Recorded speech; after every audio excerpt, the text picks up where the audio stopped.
శంఖారావము. మన recording number 83 11వ chapter అయిన విశ్వరూప సందర్శన యోగంలో ఇప్పుడు మనం 21వ శ్లోకం నుంచి చదువుకోబోతున్నాము.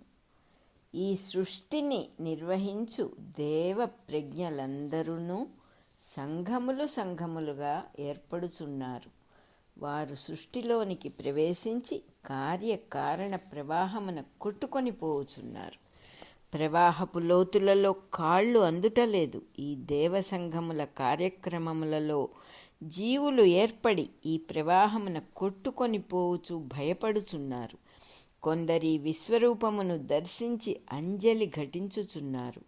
కొందరు మహర్షులై సిద్ధులై పుష్కలములైన స్తోత్రములు చేయుచున్నారు. 21వ శ్లోకం అయిపోయింది.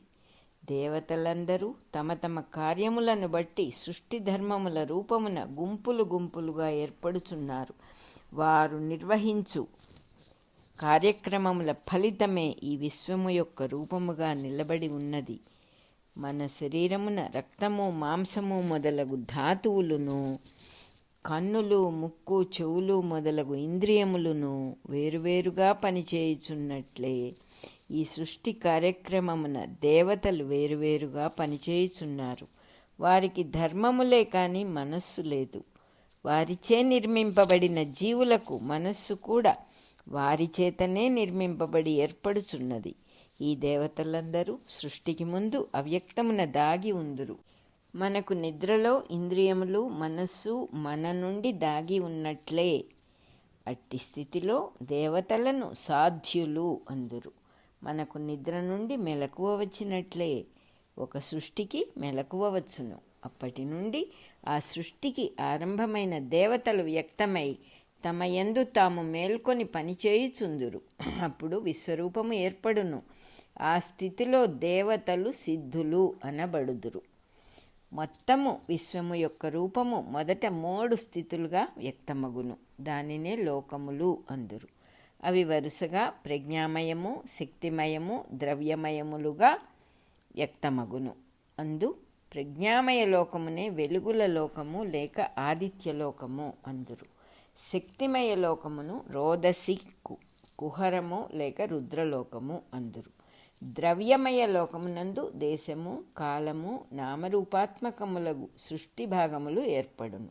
ఈ లోకమునే వసులోకము అందురు. ఆదిత్యలోకమునందు 12 మంది ఆదిత్యులు, రుద్రలోకమునందు 11 మంది రుద్రులు, వసులోకమునందు 8 మంది వసువులు పనిచేయుచుందురు.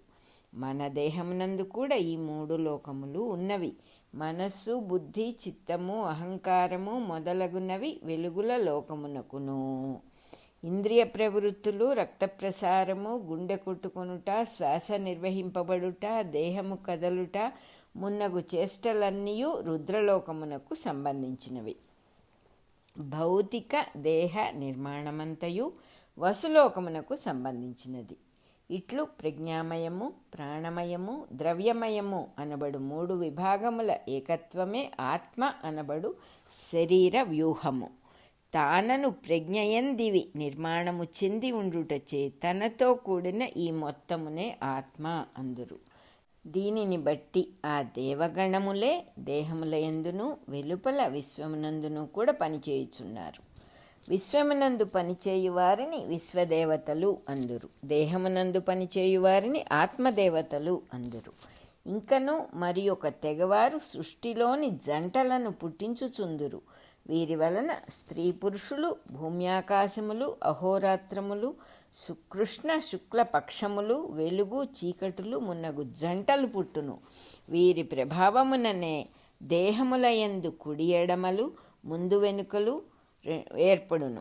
ఇంకను 2 కన్నులు, 2 చెవులు, చేతులు, కాళ్ళు, ఊపిరితిత్తులు మున్నగు జంటలు కూడా వీరి వలననే పుట్టును. వీరినే అశ్విని దేవతలు అందురు. మరి ఒక గుంపు వారు ఆకాశమును ఎక్కడికక్కడ విభజించి 7 భాగములుగా చేయుదురు. వీరి వలన సూర్యరశ్మి యందు 7 కిరణములు, భూమి చుట్టూను 7 మారుత మండలములు, దేహములందు 7 ధాతువులు, జగద్వ్యూహమునందు 7 లోకములు వెలువడును. వీరినే మరుత్తులు అందురు. వీరి వలన ఆకాశము వాయువగుట దాని స్పందనము, దాని నుండి శబ్దధ్వనులు పుట్టును. వాని యందు ఘర్షణము పుట్టించి వేడిమి వెలుగు ఉత్పత్తి చేయు దేవగణము మరి ఒకటి ఉన్నది. దేహముల యందలి ఉష్ణత ప్రాణప్రసారము వీరి వలననే జరుగును గనుక వీరిని ఊష్మపులు అందురు. వీరుగాక కాలమును విభజించునట్టి మరి ఒక దేవగణమున్నది. వీరి ప్రభావముననే శ్వాసయందును హృదయ స్పందనమునందును కాల విభాగ క్రమం ఏర్పడుచున్నది. మరియు అహోరాత్రములు పక్షములు మున్నగు కాల విభాగములు గ్రహ గమనముల యందలి వేగములు నిర్ణీత క్రమమున జరుగుచున్నవి. వీరి వలననే తాళము లయ ఛందస్సు అనువాని జ్ఞానము ఏర్పడి సంగీత విద్య సాధింపబడుచున్నది. వీరిని గంధర్వులు అందురు. దేహ విభాగములు ఏర్పడక ముందు పెద్ద పెద్ద విభాగములుగా ప్రజ్ఞలు మేల్కొని ఈ భూమి చుట్టూను మహాశరీరములు ధరించిన జీవులుగా ఈ విభాగములు మెలగుచుండును. వీనినే యక్షములు అందురు. నరసంచారము లేని అరణ్యములలో పర్వతముల లోయలలో ఒక్కొక్క ప్రదేశం ఒక్కొక్క యక్షునితో నిండి ఉండును.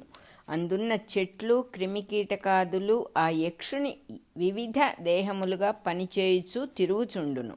ఇట్లు నానావిధములైన దేవగణములు యక్ష గంధర్వాదులు ఈ విశ్వరూప దేహమున భాగములై మెదలుచుండుట అర్జునునకు దర్శనమిచ్చెను. అందుకొందరు ఈ విశ్వరూపమును గమనించి ఆశ్చర్యపడుచున్నారు. ఇందెవ్వరికిని ఈ మొత్తము రూపము అంతు పట్టకపోవుటయే ఆశ్చర్యకారణమగుచున్నది. 22వ శ్లోకం అయిపోయింది. ఆ రూపమును చూచి అర్జునుడిట్లు ప్రార్థించెను. ఈ నీ రూపము పెద్దది అని మాత్రమే చెప్పగలను. ఎంత పెద్దదో దేనికన్నా పెద్దదో ఎవరునూ చెప్పలేరు. ఎవడు చూచినను తాను చూచిన వానికన్నా పెద్దది అనిపించును. ఇన్ని తలలు, ఇన్ని కన్నులు, ఇన్ని ముఖములు, ఇన్ని బాహువులు, పాదములు, ఉదరములు కలవని ఎవరు చెప్పగలరు? విశ్వమునందున్న తలలు మున్నగునవన్నీ దానికి సంబంధించినవే అని తెలిసినప్పుడు ఎవ్వడునూ చెప్పలేడు. ఉన్నవాని మొత్తము సంఖ్యయే గాని జరిగిపోయిన జరుగబోవు సృష్టి అందలి విశ్వముల సంఖ్య కూడా ఉన్నది కదా. వానిని లెక్కించుట ఎట్లు సాధ్యము? అందుకొన్ని ముఖములు కోరలతో భయంకరముగా ఉన్నవి. అడవి పందులు, పులులు, సింహములు, మొసళ్ళు, పాములు మున్నగు రూపములన్నీ కోరలతో భయంకరముగా ఉండును. ఈ రూపములను చూచుకొని ఈ జీవులు పరస్పరము భయపడి కేకలు పెట్టుచున్నవి. ఒక జంతువు మరి ఒక జంతువును తినుటకు నోరు తెరచినప్పుడు భయపడి కేకలు పెట్టుచున్న జంతువుల రూపములతో కూడిన మొత్తమే విశ్వరూపము. నేనును ఈ దృశ్యమును చూచి భయపడుచున్నాను. 23వ శ్లోకం అయిపోయింది. భూమ్యాకాశములు స్పృశించున్నట్లుగా నోరు తెరచియున్న రూపము భయమును గొల్పుచున్నది. భూమి ఆకాశము ఈ విశ్వరూపము యొక్క పెదవులు. వాని నడుమనే సమస్త విశ్వమును పుట్టి మరల జీర్ణించుకుని పోవుచుండును.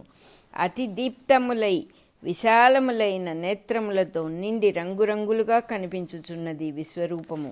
అనేక సూర్యమండలములు గ్రహతారాదులు వెలుగులను పుట్టించును కనుక ఇవి ఈ రూపము యొక్క కన్నులు. వాని నుండి ఏర్పడినవే జీవుల కన్నులు. కనుకనే కన్నులు